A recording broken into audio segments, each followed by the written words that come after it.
अस्सलाम वालेकुम जी। हेलमेट पाना सारे ਲਈ बहुत ਜ਼ਰੂਰੀ ਆ, ਲੇਕਿਨ ਇੱਕ ਐਸਾ ਬੰਦਾ ਜਿਹਨੂੰ ਹੈਲਮਟ ਪੂਰਾ ਹੀ ਨਹੀਂ ਆਂਦਾ, ਮੈਨੂੰ ਇਹ ਦੱਸੋ ਕਿ ਉਹ ਸਾਈ ਦੇ ਉੱਤੋਂ ਕਿੱਥੋਂ ਬਣਵਾਵੇ ਹੈਲਮਟ। ਇੱਕ ਬੰਦੇ ਨੂੰ ਨਾਕੇ ਦੇ ਉੱਤੇ ਰੋਕਿਆ ਗਿਆ, ਡੀਐਸਪੀ ਸਾਹਿਬ ਨੇ ਪੁੱਛਿਆ ਕਿ ਹੈਲਮਟ ਨਹੀਂ ਪਾਇਆ, ਸਾਰੇ ਲੋਕ ਗੁਜ਼ਰ ਰਹੇ ਨੇ ਹੈਲਮਟ ਪਾ ਕੇ ਜਾ ਰਹੇ ਨੇ, ਤੂੰ ਕਿਉਂ ਨਹੀਂ ਪਾਇਆ।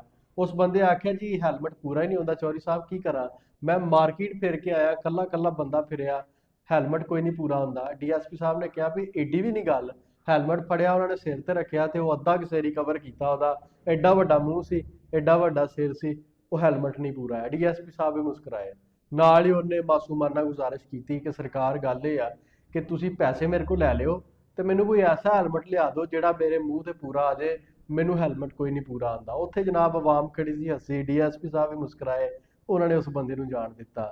ਮੁਖਤਲਿਫ ਸ਼ਹਿਰਾਂ ਦੇ ਵਿੱਚ ਨਾਕੇ ਲੱਗ ਰਹੇ ਨੇ, ਨਾਕਿਆਂ ਤੇ ਪਾਕਿਸਤਾਨੀਆਂ ਨੂੰ ਰੋਕਦੇ ਨੇ, ਔਰ ਉਹਨਾਂ ਪਾਕਿਸਤਾਨੀਆਂ ਦੀ ਜਿਹੜੇ ਫਿਰ ਹੀਲੇ ਬਹਾਨੇ ਹੁੰਦੇ ਨੇ ਉਹ ਸੁਣਨ ਵਾਲੇ ਹੁੰਦੇ ਨੇ। ਕੋਈ ਕਹਿੰਦਾ ਜੀ ਮੇਰੀ ਬੁੱਢੀ ਖੂਹ 'ਚ ਛਾਲ ਮਾਰਨ ਗਈ ਹੈ, ਮੈਂ ਮਗਰ ਚੱਲਣਾ, ਪਰੇਸ਼ਾਨੀ 'ਚ ਨਿਕਲਿਆ, ਮੈਨੂੰ ਜਾਣ ਦਿਓ, ਚਲਾਨ ਅਗਲੀ ਵਾਰੀ ਕਰ ਲਿਓ। ਕੋਈ ਕਹਿੰਦਾ ਜੀ ਦਾਦੀ ਨਾਨੀ ਮਰ ਗਈ ਆ, ਕੋਈ ਕਿਸ ਤਰ੍ਹਾਂ ਦਾ, ਕੋਈ ਕਿਸ ਤਰ੍ਹਾਂ ਦਾ ਬਹਾਨਾ ਬਣਾਉਂਦੇ ਨੇ, ਔਰ ਇਸ ਤਰ੍ਹਾਂ ਦੇ ਇਮੋਸ਼ਨਲ ਬਲੈਕਮੇਲ ਕਰਦੇ ਨੇ ਅਫਸਰਾਨ ਨੂੰ ਕਿ ਸਾਡੇ ਪਾਕਿਸਤਾਨੀ ਅਫਸਰਾਨ ਵੀ ਉਹਨਾਂ ਦੀਆਂ ਗੱਲਾਂ ਦੇ ਵਿੱਚ ਆ ਕੇ ਉਹਨਾਂ ਨੂੰ ਛੱਡ ਦਿੰਦੇ ਨੇ।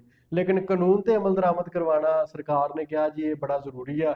ਹੈਲਮਟ ਤੁਹਾਡੀ ਸੇਫਟੀ ਆ, ਤੁਹਾਡੇ ਲਈ ਅਸੀਂ ਕਰਵਾ ਰਹੇ ਆ ਤਾਂ ਕਿ ਟ੍ਰੈਫਿਕ ਦੇ ਹਾਦਸਾ ਜਿਹੜੇ ਨੇ ਉਹ ਘੱਟ ਹੋ ਸਕਣ, ਔਰ ਅਮਵਾਤ ਦੀ ਜਿਹੜੀ ਸ਼ਰ੍ਹਾ ਬਹੁਤ ਜ਼ਿਆਦਾ ਵੱਧ ਗਈ ਆ ਉਹਨੂੰ ਵੀ ਕੰਟਰੋਲ ਕੀਤਾ ਜਾ ਸਕੇ। ਇਸੇ ਤਨਾਜ਼ਰ ਦੇ ਵਿੱਚ ਅਸੀਂ ਜ਼ਿਆਦਾ ਸਖਤੀ ਕੀਤੀ ਹੈ ਕਿ ਹੈਲਮਟ ਪਾ ਕੇ ਰੱਖੋ ਤਾਂ ਕਿ ਤੁਸੀਂ ਵੀ ਸੇਵ ਰਹੋ, ਅਗਲਾ ਵੀ ਸੇਵ ਰਹੇ। ਤੇ ਲਾਇਸੈਂਸ ਦੇ ਹਵਾਲੇ ਦੇ ਨਾਲ ਵੀ ਬੜੀ ਸਖਤੀ ਕੀਤੀ ਗਈ ਆ ਕਿ ਲਾਇਸੈਂਸ ਬਣਾਓ ਤਾਂ ਕਿ ਕੋਈ ਹਾਦਸਾ ਕੱਲ ਨੂੰ ਪੇਸ਼ ਆ ਜਾਂਦਾ ਤੇ ਉਹ ਤੁਹਾਡੀ ਹੀ ਸੇਫਟੀ ਹੁੰਦੀ ਆ।